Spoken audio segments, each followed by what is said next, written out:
di Jalan 3 PM.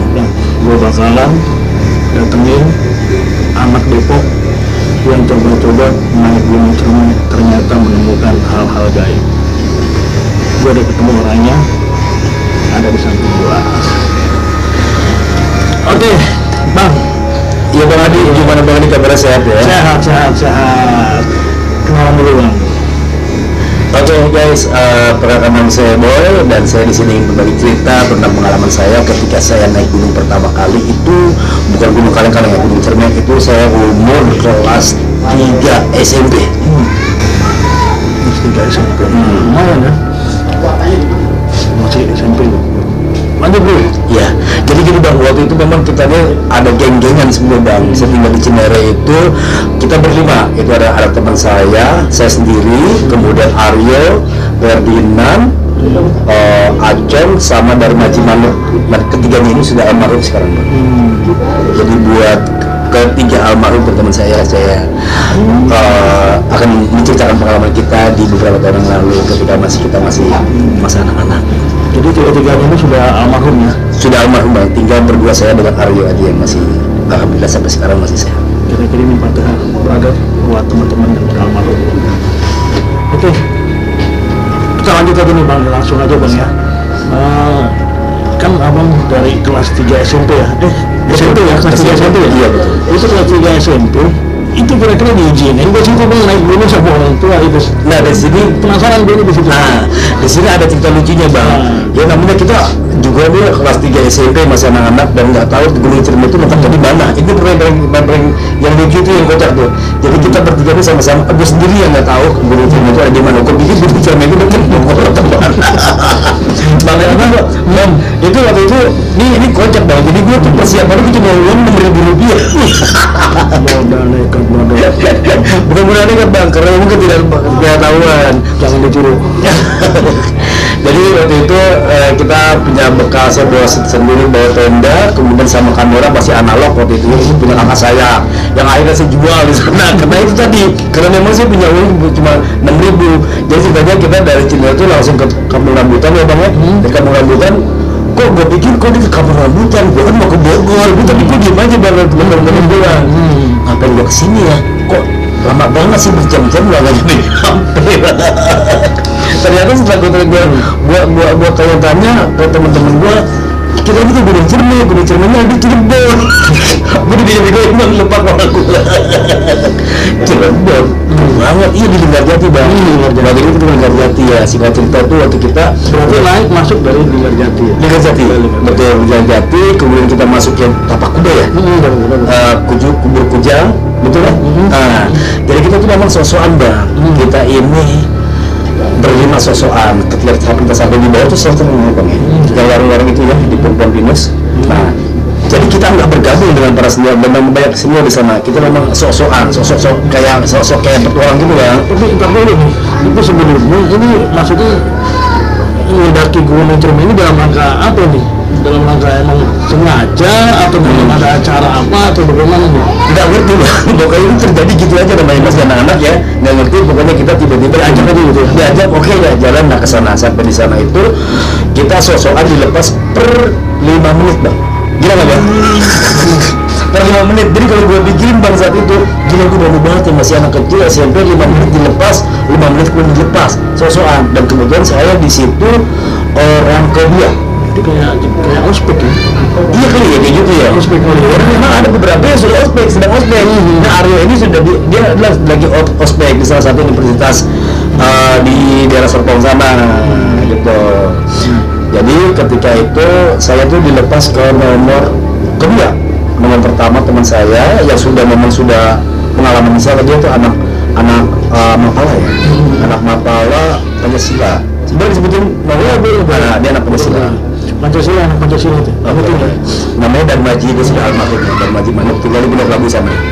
Nah pas di Kubur Kujang itu Bang, nih gue sosokan gitu loh jalan, asik banget nih, pemandangannya yang bagus banget. Itu mungkin sekitar jam setengah 6 pagi, karena kita bermalam kan, sampai di sana malam. Kemudian setengah 6 pagi saya ada orang kedua, Darmaji yang orang pertama itu memang dia sudah pengalaman sering naik gunung Bang dari Ciremai sana. Nah Pas memang waktu sebelum berangkat dapat pesan dari ibunya dari Maji, kalau melihat sesuatu yang aneh-aneh di sana, hiraukan, jangan ditanggapi gitu loh. Itu masuk itu pas di shelter itu jam berapa itu? Setengah 6 pagi, lagi dingin ya bang, masih kabut kan. Nah kemudian tuh setelah saya masuk ke itu, saya kan kehilangan jejak. Di belakang kan 5 menit, di depan 5 menit bang. Jadi saya pas jalan asik, tapi saya nggak ada rasa takut, Itu saya dihadang sama kayak ayam merak gitu loh. Saya nggak tahu itu ayam hutan atau ayam merak. Ini beneran bang. Jadi pas jalan gitu ada ayam merak. Cuma saya ingat dari pesan-pesan dari orang tuanya si Darmaji ini, saya berhenti ngeliatin ke ayam merak. Berhenti di depan saya di jalan setapak tuh bang. Dia berhenti nyebrang. Kalau memang binatang liar itu kan biasa takut sama orang ya. Ini dia enggak. Dia menghadang saya tapi tidak menghadap ke saya, tetap menghadap ke samping. Saya diam, saya liatin, kemudian dia pergi. Ya udah saya jalan lagi. Jalan ke sana terus sampai di sana tuh, singkat cerita tuh kita sampai di sana itu ketemu yang jualan-jualan, ada itu loh bang, ada warung-warung di atas, meja-meja aja banyak goreng-gorengan tuh loh bang. Tahu kan ada goreng-gorengan ya? Itu zaman-zaman tahun-tahun 90-an tuh bang. Masih ya 90-an, tapi nggak ada orangnya. Jadi kalau jujur, kalau makan gorengan kita tinggal uang situ. Ya karena kita ngerasa anak Jakarta, kita makan, kita bandel, usia-usia seperti itu, kita makannya gorengan bang. Ngasih uang baru uang sesuai-suka. Nggak sesuai. Iya. Jadi karena kita memang tidak ada pengalaman sama sekali ya, dan lanjut. Jadi sampai di sana itu ada akhirnya kita sampai di setelah itu apa ya? Sebelum puncak itu apa namanya? Sebelum puncak apa nama shelternya? Batu Lingga ya? Ya, saya juga lupa ya, itu nggak tahu Kubur Kujang atau Batu Lingga lah, pokoknya menjelang masuk ke sana itu kita udah malam. Dan posisi jam saya nggak lihat jam, mungkin kurang lebih sekitar jam 8 malam. Jam 8 malam itu dingin banget Pak. Itu udara sangat dingin. Dan bahkan saya ikat sepatu aja tuh, padahal sepatu kita udah kenceng, tapi terasa nggak ada sepatu. Kita pakai sepatu PDL kayak dokmar gitu kan, panjang tinggi gitu. Itu udah dingin banget. Jadi tebing gitu di sebelah sisi kanan naiknya ya, tebing sisi kanan itu jatuh deh harusnya. Kiri itu tuh kita udah akar. Jadi kita nggak bisa melihat apapun di situ. Yang kita bisa hanya ke atas. Jadi cahaya langit. Itu yang nunjuk jalan kita ke sana, ke arah jalan. Jadi kalau kita lihat kita tuh hanya gelap gulita, nggak ada apa-apa, dan cuma ada rasa dingin. Karena saya pegangan akar, itu kayak es, akar itu. Kalau kita lihat ke atas itu ada garis, karena pohon-pohon gitu ya ngebentuk kan, bahwa ini jalan, berarti nggak ada, dia maka ngebentuk jalan dong. Cahaya langit itu kan, cahaya malam bulan itu kan. Jadi kita patokannya itu aja. Dan disitulah saya mulai mendengar suara-suara yang menurut saya suara yang saat itu saya nggak takut, cuma sekarang baru takut ya, gila gue tuh ngalamin hal seperti itu sebetulnya. Itu tahu nggak bang? Yang saya bisa selamat sampai sana itu saya mengikuti suara itu. Di telinga kita nih ada suara kayak sendok, tik tik tik tik tik tik tik itu bang. Saya ngikutin itu bang, suara tik tik tik tik tik tik. Itu kayak isyarat, kayak kode gitu ya, untuk kayak menuntun kita ikutin ya. Iya betul, kayak menuntun kita. Jadi kayak menuntun kita ke sana. Nah akhirnya tuh nih seru nggak nih? Belum dapat serunya ya belum. Ya tapi nanti gampang dikasih efek-efek yang serem, dia seru. Terus akhirnya kita sampai di sana itu mungkin sekitar subuh karena ada yang azan di atas sana. Di puncak bang, ya di puncak itu, wah itu luar biasa, itu pengalaman yang sangat luar biasa, itu pengalaman yang benar-benar super indah. Ketika saya mendapati pemandangan view yang begitu luar biasa dari atas ketinggian puncak gunung Cermai itu. Nah, dan saking noraknya bang, pertama kali di sana itu saya merosotan. Di sana itu kita nggak perlu jalan kaki loh, kita merosot di rumput. Dari satu ke pohon Edelweiss yang satu ke pohon di sungai, dan itu masih bebas. Saya ambil Edelweiss, banyak Edelweiss. Pas akhirnya kita di sana itu sampai kumpul di sana bareng bersama pendaki-pendaki lain. Nah di sini nih, ini ada foto-fotonya ya. Nanti gua bikin kasih slide foto-foto bukti mau kepada kesana. Setelah itu singkat cerita kita udah bosan di atas, kita turun bang. turun itu mungkin sekitar jam apa ya, jam 3-an deh. Enggak, ini panjang dulu. Tadi abang bilang nih denger ting ting ting kayak sendok gitu ya. Betul, sampai atas tuh ya. Itu yang denger abang sendiri atau teman-teman juga denger juga atau gimana? Sepertinya hanya saya sendiri. Tapi beberapa hari kemudian setelah kita di Jakarta, saya cerita ke teman-teman dan teman-teman nggak ada yang dengar. Yang kayak suka ngasih kutu gitu loh bang. Ting ting ting ting, ini di kuping nih di telinga kita nih. Jadi saya ngikutin itu bang. Dia yang membuat saya melakukan suara-suara kayak Tinggal nambahin gerobak aja ya. iya. Tapak boleh masih kosong di sana. Ya membuat dia jual roti bakar kayak gue juga. Silakan aja buka di sana. Tapak masih free di sana. Nah, terus Pas turun itu sekitar jam 3 kita di sepertengahan jalan bang. Sepertengahan jalan itu. Oh iya, jadi kita turun itu udah kehabisan amunisi seperti minuman. Tapi pada saat berangkat kita tuh nyimpen di bawah tabungan bang. Botol-botol aku kita simpen di bawah pohon dan kita pulang dari situ ketemu lagi botol puncak kita memang. Itu cerdasnya kita saat itu. Karena kita walaupun punya pengalaman saat itu, tapi kita sempat berpikir bagaimana kita turunnya ketika kita kehabisan air minum. Jadi pada saat perginya kita ada beberapa titik yang kita simpan botol aqua yang isi di situ, dan kita ketika turun lagi ada masih di situ. Gitu ada tuh. Ada isinya bang. Oh, isinya. Ada isinya. Oh, jangan botol doang. Kalau botol doang nanti buat kesana kelapak bang. Iya. Nggak lucu ya? Nggak lucu ya? Nah, kemudian itu kita berlima ya bang. Berlima itu udah nggak beraturan tuh. Awalnya perginya per 5 menit, turunnya udah enggak, udah balapan. Udah ego tuh di situ. Nah di situ guys, kalian harus tahu, dan harus ingat dan catat nih, bahwa solidaritas teman itu bisa kukur ketika kalian ada di gunung. Solid atau tidak, ego atau tidak, di alam terbuka seperti gunung. Nah, jadi orang-orang yang saya anggap saat itu solid, ternyata ada beberapa yang tidak, gitu loh. Jadi mereka begitu turun saling mendahului dan tidak peduli sama teman-teman, penting mereka sampai dengan selamat di sektor bawah. Itu saya alami. Dan bahkan pada saat hampir menjelang ke Kumbul Kujang, ada salah teman saya si Aryo ini yang masih ada. Saya berdua sama sahabat ini masih alhamdulillah sehat sama Aryo. Halo Aryo, kalau lihat video ini salam naik gunung kita ya. Gitu ya. Jadi Aryo ini seperti orang linglung.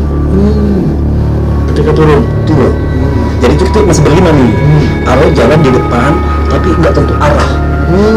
Keluar jalur, kita panggil teriak-teriak dia nggak dengar. Padahal deket segini bang, kita ketok-ketok gini dia nggak sadar. Mukanya tampangnya wajahnya kosong, mata kosong. Jalan aja, ini saya merinding nih, jadi kayak pusing gitu kalau gitu. Apa ini? Kedinginan atau gimana? Saya pusing karena benda kontrakan baru 2 bulan. Terus dan akhirnya dia tuh sadar ketika ada sesuatu yang aneh buat saya lagi di situ. Yang aneh buat saya tuh, kita itu berapa hampir 24 jam ya bisa naik ke sana turun lagi ya 24 jam. Tapi di tengah perjalanan itu saya lihat banyak anak-anak kecil, mungkin orang penduduk sekitar itu yang fisiknya luar biasa keren-keren. Kita susah payah manjat dan turun lagi, itu anak-anak kecil bisa manjat naik cari kayu bakar atau enggak ngerti gue, pokoknya banyak anak kecil di situ. Itu banyak anak kecil gitu bang, gitu bang, banyak anak kecil di situ. Nah akhirnya pas kita lanjut perjalanannya, Aryo tuh akhirnya bisa kita sadarin, dan dengan sendiri dia sadar. Kita sama-sama kumpul di satu kayak area yang agak luas. Kita masih kumpul tuh, masih 5 orang. Kemudian kita berdoa lagi karena ada salah satu teman saya Aryo ini sudah di luar kontrol, luar kendali perilakunya saat itu. Dan akhirnya kita berdoa, kita menenangkan diri, kita minta perlindungan sama Yang Maha Kuasa, sama Allah, kemudian kita berjalan bersama-sama lagi.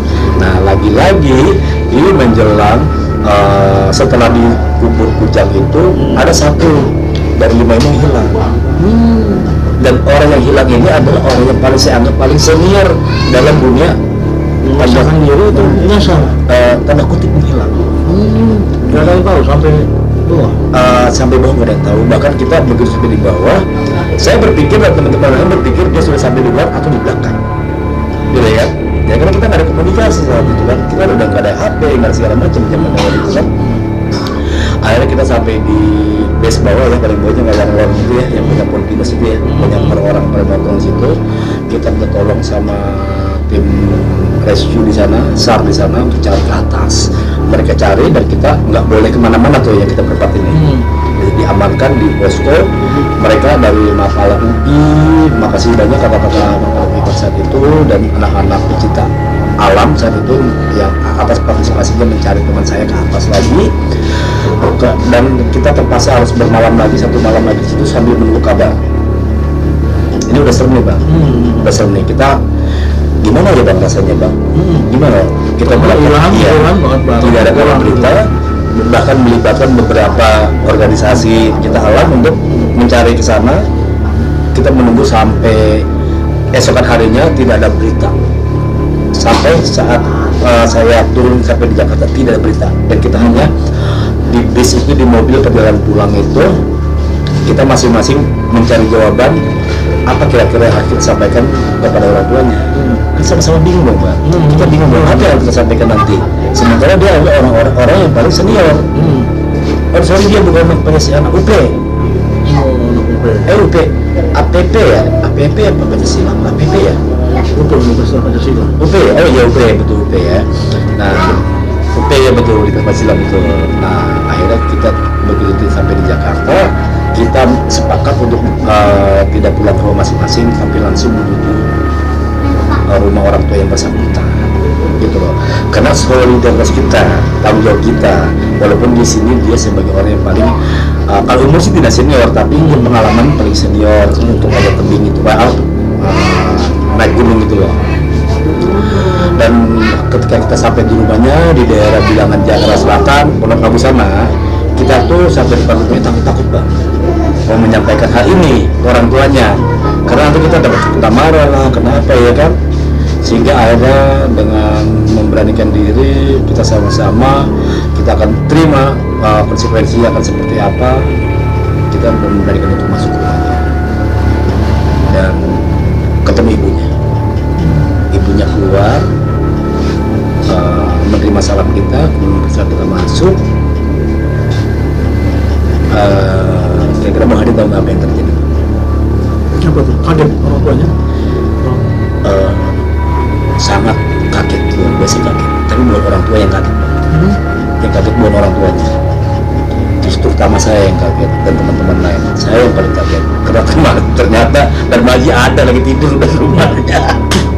Itu berkaitan dengan solidaritas. Artinya orang yang senior lebih berpengalaman naik gunung itu tidak bisa diukur mental solidaritasnya di sana. Jadi buat kalian yang masih amatir, yang baru belajar manjat gunung, tolong perhatian itu. Jadi komitmennya, solidaritasnya sesama tim itu harus dijaga. Jangan seperti yang salah satu teman saya ini. Jadi kita sudah panik, bahkan melibatkan tim SAR, melibatkan tim Mapala, melibatkan organisasi pecinta alam untuk kembali lagi naik ke atas, manjat nyari hanya untuk mencari teman saya. Tapi ternyata setelah saya sampai di Jakarta, dia ada dan tertidur. Gimana tuh bang, tanggapan bang? Waduh, itu murtad gitu ya. Jadi begitu kira-kira bang, itu udah murtad dari pertemanan ya? Pertemanan loh. Karena memang apa ya? Bukan jiwa seorang petualang, iya petualang gitu. Kayak gitu. Memang di Jawa Barat ini ada beberapa gunung yang memang menurut para pendaki itu wingit atau misteri ya. Salah satunya itu Gunung Salak, dan yang kedua ini ya Gunung Ciremai ini gitu. Gunung Ciremai ini banyak cerita, mulai dari batu liganya juga ada sejarahnya, ada macam-macamnya gitu kan. Di situ nggak bisa sembarangan gitu juga. Betul. Karena memang gue pribadi pernah ngalamin di Gunung Ciremai itu ya hal-hal mistis seperti itu ya. Itu tahun-tahun ya zaman-zaman kita masih suka bertualang. Jadi pernah ada temen sebut aja S, dia merasa hebat dan dia merasa gue udah sering nih ke gunung Ciremai ini bolak-balik gitu kan, sering balik gitu kan. Tipe kalian sama seperti itu bang? Iya, gue sering ini. Cuman kita bilang ya mau bilang apa, memang dia sering gitu kan, cuman kalau bisa jangan sompral aja, apa terbuka di gunung apalagi kayak gitu ya, karena Jangan kabur ya. jangan kabur itu kan. Tiba-tiba ketika kita naik ya, itu ada 4 orang kita naik, itu sampai tengah belum nyampe ini, itu tiba-tiba badan beliau itu bengkak semua kayak mau pecah, bengkak mata nggak dengar kata cipit, ini udah bengkak semua Kayak alergi gitu. kalau alergi mendingan, ini tuh kayak di kompak, jadinya negara semua kayak hook gitu ya. Baju itu disepit banget, semua udah sepit nggak bisa. Ini jari yang tadinya kelingking itu kayak disembok, kelingking disembok itu. Tapi tiba-tiba kita ketika mau naik ke atas, dia udah nggak bisa naik nih, tadinya gagah bawa carrier, lama-lama jalan lama-lama gemuk, tiba-tiba ada pendaki lain yang turun. Heran, ada kaget juga bang. Mungkin dia pakai krim kali bang. Pakai krim. Saya pakai krim. Bukan kalau pakai krim. Krim ekonak dipakai bang. Krim besar. Bukannya mungkin pentilnya belum dibuka jadi. Iya sih jadi ya. Tiba-tiba temennya juga datang. Apa? Bukan teman sih, jadi pendaki lain turun. Dia tegur, bang, mendingan turun aja bang. Bang, kenapa? Temennya udah gede banget tuh bang. Nah, balon udah gede banget bang, gitu kan. Kalau balon udah mau pecah nih bang, gitu kan. Ini sampai puncak, teman-teman pecah, jadi bang gitu. Iya. Nah terus disitu debat nih, 4 orang ini gitu kan. Antara turun atau naik nih, udah ada yang bilang, udah 2 naik lanjutin, yang 2 turun. Kita kok nggak bisa begitu, kita naik bareng, gitu kan bareng gitu kan. Akhirnya bersitu kita turun bareng gitu. Itu udah nggak bisa jalan lagi, udah diangkat, udah dibopong. Dan benar-benar ini masih belum bisa. Udah dibopong, nggak bisa. Nah akhirnya entah itu. Tapi dia sadar, kontrol. Nggak kontrol. Dia tuh kayak tatapan kosong gitu. Tatapan kosong udah. Pas dia kuat jalan dia Hampa bang. Iya. Jiwanya hampa bang. Ada langsung lah kira-kira. Galau dia. Galau. Kan? Nah ketika itu kita turun, kita udah bopong gitu. Herannya setapak demi setapak kita turun itu badan kempes lagi tuh. Mengecil lagi. Nah dibilangin sama yang orang tadi, pendaki yang tadi lagi turun bareng gitu. Nah ini rekomendasi banget buat kalian yang kelebihan berat badan, dan buat kalian yang mau menurunkan berat badan, buat ibu-ibu yang senam di sana. Kalau kalian mau badannya lebih kecil, naik aja ke sana ya, ke Gunterme ya. Kalau kecil tambah gede tambah bengkak. Itu jadinya ya udah. Mungkin bukan pengalaman, pembelajaran buat gua juga Buat kita semua, buat teman-teman di sana. Tadi yang dibilang sama Bang Boy. Tapi sebelumnya gue lupa nih. Ini Bang Boy ini dia punya channel YouTube dan dia juga seniman nih. Ini dia ini juga dia apa namanya aktor boleh bilang aktor juga, kreator juga. Ini apa namanya komedian ini dia nih. Ada YouTube-nya nih. Nah, YouTube-nya apa bang? YouTube-nya bang? Ada di sini. Nama YouTube-nya apa nih nama YouTube-nya? Oke buat kalian subscriber dan viewernya jelang 3 PM, jangan lupa untuk subscribe channel saya di sini, Kobo Urton Official. Bapaknya bisa ngecek perut kalian. Apa bang? Channel? Kobo Urton Official. Cowboy Urton Official. Bisa. Jadi mampir-mampir di situ banyak cerita-cerita. Ada horornya juga, ada lucunya juga ya. Horornya gak ada yang takut. Ini juga horor kita nih. Cuman karena yang kita undang komedian, jadi ya begini jadinya gitu kan. Tapi nggak apa-apa beragam-beragam. Jadi buat pada yang punya cerita-cerita horor atau cerita misteri yang ada di sekitar brother sekalian, boleh kirim-kirim ceritanya ke ya sini. Jelang 3 PM. Jelang 3 PM @gmail.com. Ya. Ada amplopnya guys. Ada amplopnya dong, masa nggak ada amplopnya? Jadi buat kalian yang mau jadi narasumber cerita horor, langsung datang ke Jelang 3 PM ke Bang Hadi. Karena nanti kalian Atau kirim aja lewat email. Ini nggak apa-apa. bisa. Nanti di sini email ya bang ya. Ada di sini. Oke brother, mungkin ini bukan cerita horor ya, tapi tukar pikiran juga, bisa tukar pikiran. Karena horor cerita horor yang gagal. nggak ada horornya. Iya. Tapi nanti gue ada cerita bro, ada cerita pengalaman ini dibikin 2 spill ya.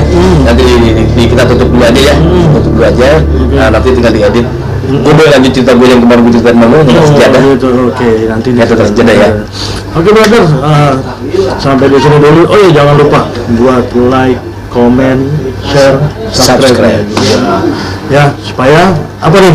Kita makin bersemangat untuk membangun channel ini, dan kemudian kita akan kasih giveaway buat kalian di 1 juta subscriber pertama. Betul. Berupa kain kapal. Sama kurung batang. Oke brother, sampai ketemu lagi di jelang 3 PM.